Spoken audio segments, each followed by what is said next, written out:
And thank you to the people of Germany.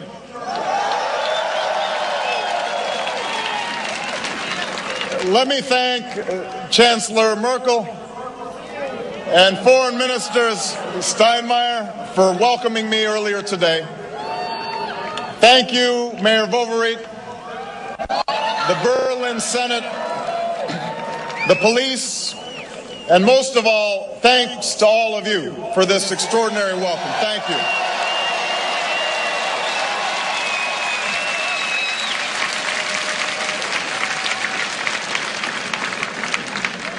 I come to Berlin as so many of my countrymen have come before. Although tonight I speak to you not as a candidate for president, but as a citizen. A proud citizen of the United States and a fellow citizen of the world.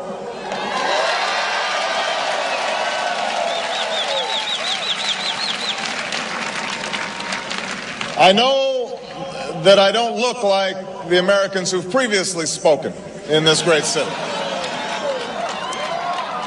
The journey that led me here is improbable. My mother was born in the heartland of America, but my father grew up herding goats in Kenya. His father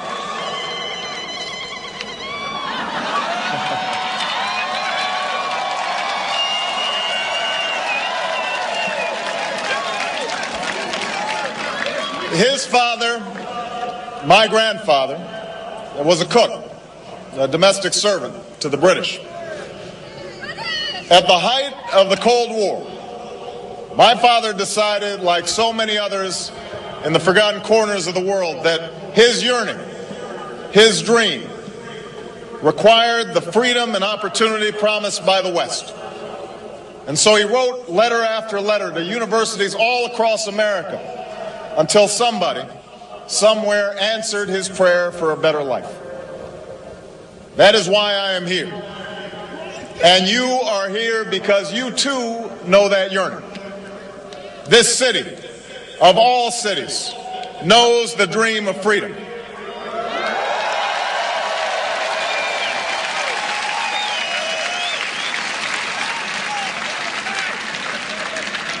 And you know that the only reason we stand here tonight is because men and women from both of our nations came together to work and struggle and sacrifice for that better life. Ours is a partnership that truly began 60 years ago this summer, on the day when the first American plane touched down at Tempelhof. On that day, much of this continent still lay in ruin. The rubble of this city had yet to be built into a wall. The Soviet shadow had swept across Eastern Europe, while in the West, America, Britain, and France took their stock of their losses and pondered how the world might be remade. This is where the two sides met. And on the 24th of June, 1948, the communists chose to blockade the western part of the city. They cut off food and supplies to more than 2 million Germans in an effort to extinguish the last flame of freedom in Berlin. The size of our forces was no match for the larger Soviet army. And yet retreat would have allowed communism to march across Europe. Where the last war had ended, another world war could have easily begun. And all that stood in the way was Berlin.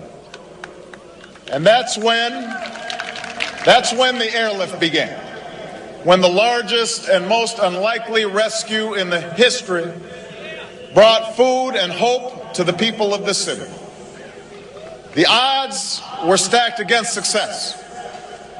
In the winter, a heavy fog filled the sky above, and many planes were forced to turn back without dropping off the needed supplies. The streets where we stand were filled with hungry families who had no comfort from the cold. But in the darkest hours, the people of Berlin kept the flame of hope burning. The people of Berlin refused to give up. And on one fall day, hundreds of thousands of Berliners came here to the Tiergarten and heard the city's mayor implore the world not to give up on freedom. There is only one possibility, he said, for us to stand together, united, until this battle is won. The people of Berlin have spoken. We have done our duty, he said, and we will keep on doing our duty. People of the world, now do your duty. People of the world, look at Berlin.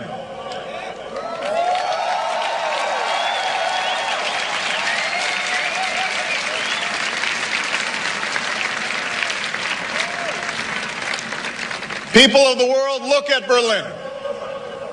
Look at Berlin, where Germans and Americans learned to work together and trust each other less than 3 years after facing each other on the field of battle. Look at Berlin, where the determination of a people met the generosity of the Marshall Plan and created a German miracle, where a victory over tyranny gave rise to NATO, the greatest alliance ever formed to defend our common security. Look at Berlin, where the bullet holes in the buildings and the somber stones and pillars near the Brandenburg Gate insist that we never forget our common humanity. People of the world, look at Berlin, where a wall came down, a continent came together, and history proved that there is no challenge too great for a world that stands as one.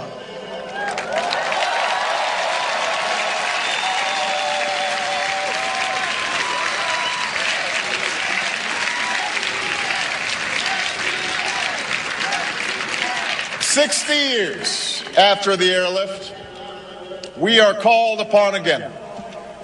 History has led us to a new crossroad with new promise and new peril. When you, the German people, tore down that wall, a wall that divided East and West, freedom and tyranny, fear and hope, walls came tumbling down around the world. From Kiev to Cape Town, prison camps were closed and the doors of democracy were opened. Markets opened too, and the spread of information and technology reduced barriers to opportunity and prosperity. While the 20th century taught us that we share a common destiny, the 21st century has revealed a world more intertwined than at any time in human history.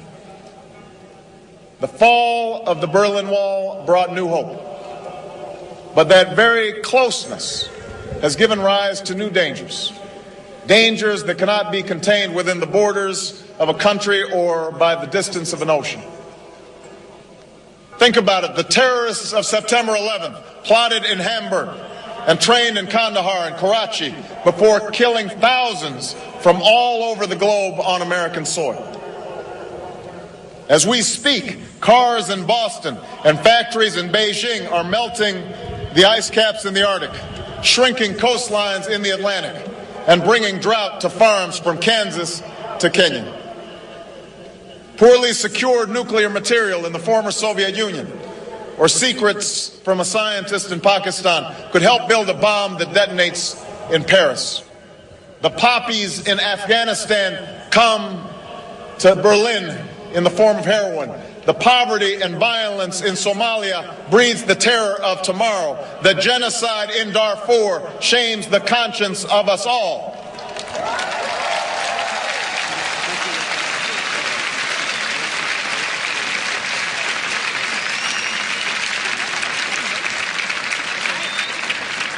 In this new world, such dangerous currents have swept along faster than our efforts to contain them. And that is why we cannot afford to be divided. No one nation, no matter how large or powerful, can defeat such challenges alone. None of us can deny these threats or escape responsibility in meeting them. Yet in the absence of Soviet tanks and a terrible wall, it has become easy to forget this truth.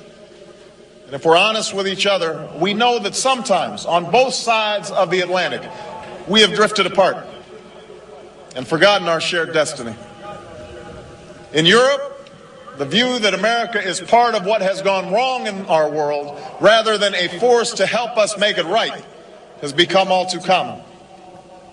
In America, there are voices that deride and deny the importance of Europe's role in our security and our future.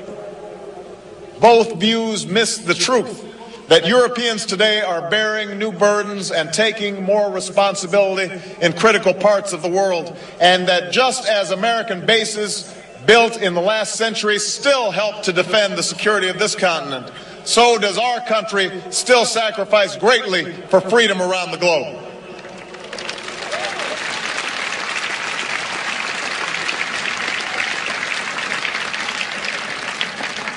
Yes, there have been differences between America and Europe. No doubt there will be differences in the future.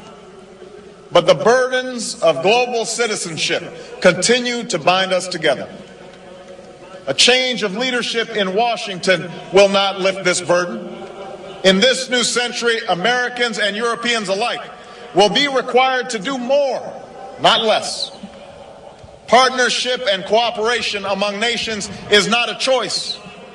It is the only way, the one way, to protect our common security and advance our common humanity.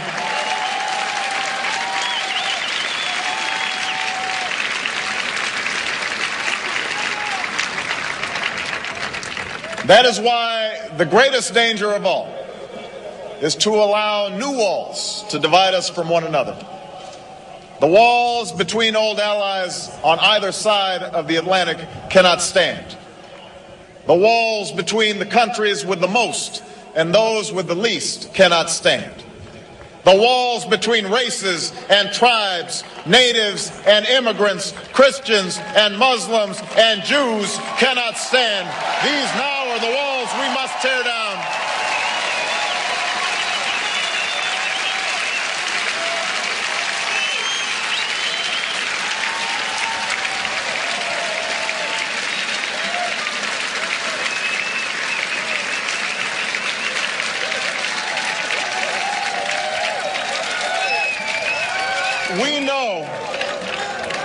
We know that these walls have fallen before.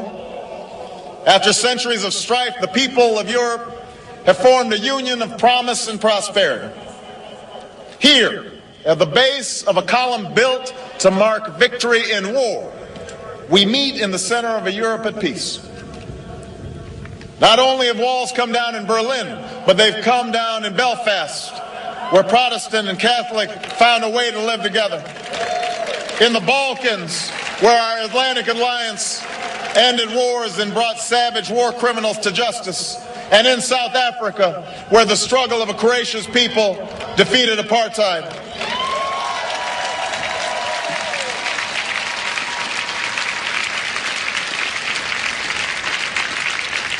So history reminds us that walls can be torn down, but the task is never easy. True partnership and true progress requires constant work and sustained sacrifice. They require sharing the burdens of development and diplomacy, of peace and progress. They require allies who will listen to each other, learn from each other, and most of all, trust each other.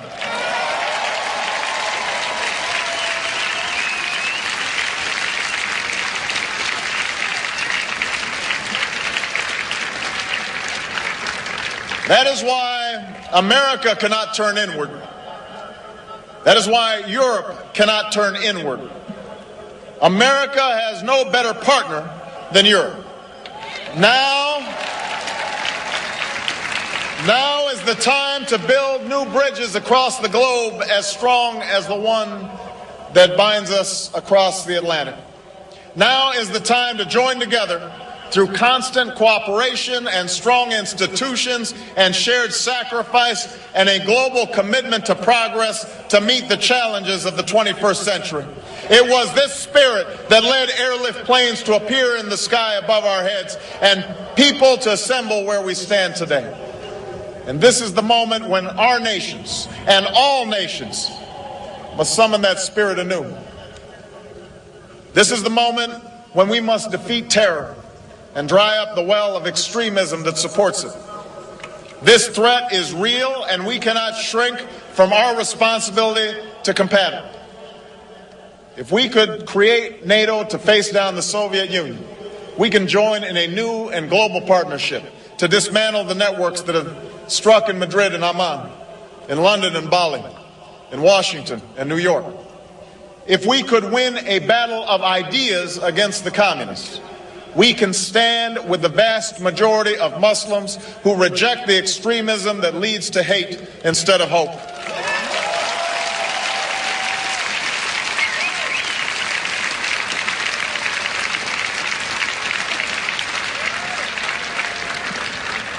This is the moment when we must renew our resolve to rout the terrorists who threaten our security in Afghanistan and the traffickers who sell drugs on your streets.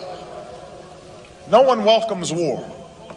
I recognize the enormous difficulties in Afghanistan. But my country and yours have a stake in seeing that NATO's first mission beyond Europe's borders is a success. For the people of Afghanistan and for our shared security, the work must be done. America can't do this alone. The Afghan people need our troops and your troops, our support and your support to defeat the Taliban and Al-Qaeda, to develop their economy, and to help them rebuild their nation. We have too much at stake to turn back now. This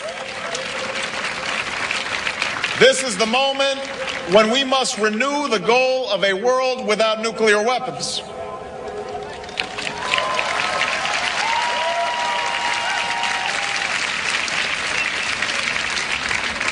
The two superpowers that faced each other across the wall of this city came too close, too often, to destroying all we have built and all that we love.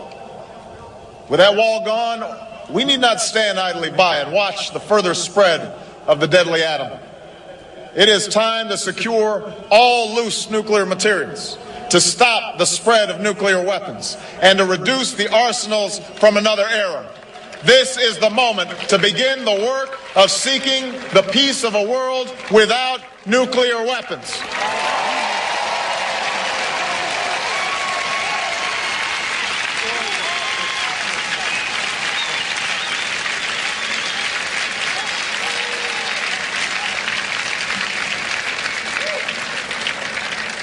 This is the moment when every nation in Europe must have the chance to choose its own tomorrow, free from the shadows of yesterday. In this century, we need a strong European Union that deepens the security and prosperity of this continent while extending a hand abroad. In this century, in this city of all cities, we must reject the Cold War mindset of the past and resolve to work with Russia when we can, to stand up for our values when we must, and to seek a partnership that extends across this entire continent.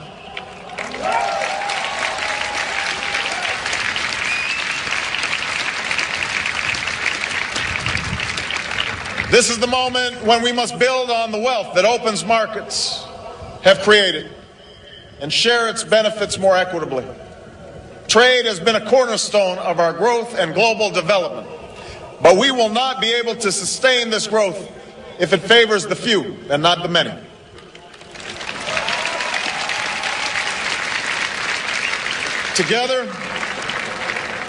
Together, we must forge trade that truly rewards the work that creates wealth, with meaningful protections for our people and our planet.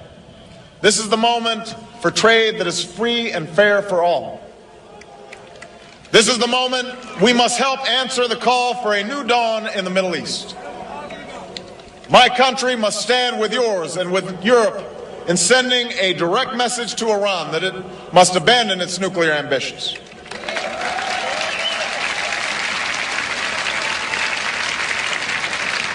We must support the Lebanese who've marched and bled for democracy, and the Israelis and the Palestinians who seek a secure and lasting peace. And despite past differences, this is the moment when the world should support the millions of Iraqis who seek to rebuild their lives, even as we pass responsibility to the Iraqi government and finally bring this war to a close.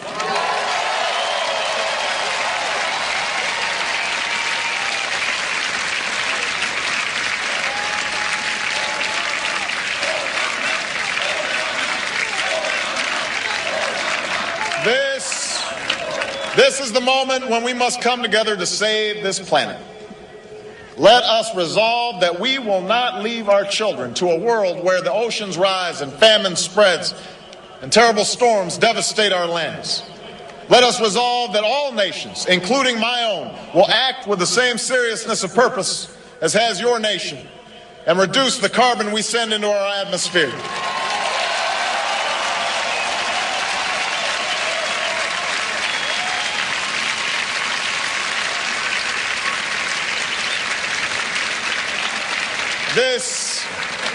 This is the moment to give our children back their future.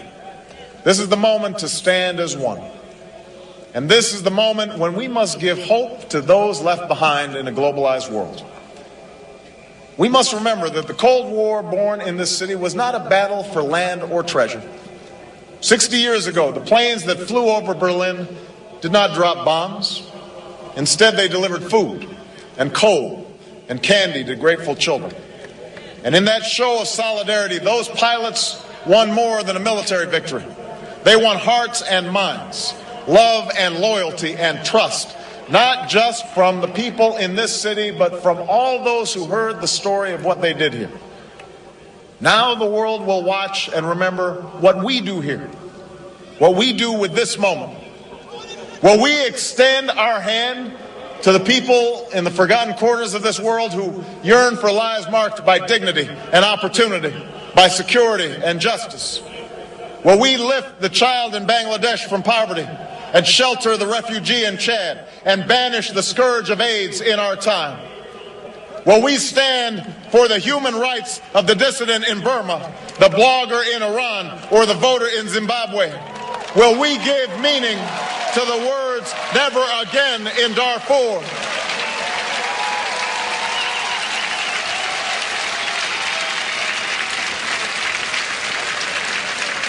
Will we acknowledge that there is no more powerful example than the one each of our nations projects to the world? Will we reject torture and stand for the rule of law? Will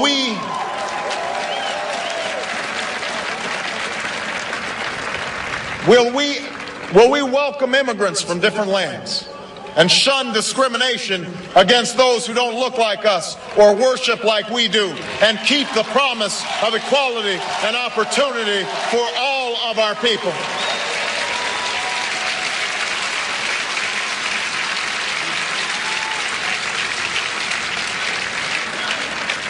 People of Berlin, people of the world, this is our moment. This is our time. I know my country has not perfected itself. At times, we've struggled to keep the promise of liberty and equality for all of our people. We've made our share of mistakes, and there are times when our actions around the world have not lived up to our best intentions. But I also know how much I love America. I know that for more than 2 centuries, we have strived at great cost and great sacrifice to form a more perfect union, to seek with other nations a more hopeful world. Our allegiance has never been to any particular tribe or kingdom. Indeed, every language is spoken in our country. Every culture has left its imprint on ours. Every point of view is expressed in our public squares. What has always united us, what has always driven our people, what drew my father to America's shores, is a set of ideals that speak to aspirations shared by all people. That we can live free from fear and free from want. That we can speak our minds and assemble with whomever we choose and worship as we please. These are the aspirations that join the fates of all nations in this city. These aspirations are bigger than anything that drives us apart. It is because of these aspirations that the airlift began. It is because of these aspirations that all free people everywhere became citizens of Berlin. It is in pursuit of these aspirations that a new generation, our generation, must make our mark on the world.